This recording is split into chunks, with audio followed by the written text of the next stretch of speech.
বিষ্ণু ঈসা ইসলামের কাছে এক সাহাবী এসে বলল, ইয়া রাসূলুল্লাহ আ'তিনি শাইআন, আপনি আমাকে কিছু দান করেন, আমার কিছুই নাই। বিষ্ণু বললেন, তোমার কিছু নাই?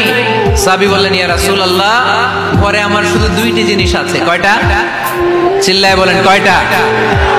এক হচ্ছে একটা জামা, দুই হচ্ছে পানি খাওয়ার একটা জগ। বিষ্ণু বললেন, এই দুইটাই নিয়ে আস।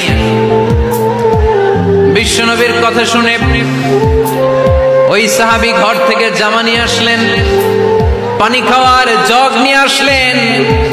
বিশ্বনবী সাল্লাল্লাহু আলাইহি ওয়াসাল্লাম ওনার মুবারক হাত দিয়ে এক হাতে জামা ধরে আরেক হাতে পানির জগটা ধরে সাহাবীদের দিকে উদ্দেশ্য করে বললেন, মাইয়াশতারি হাদাইন, এই দুইটা জিনিস কেনার মতো কে কে আছে দেখি?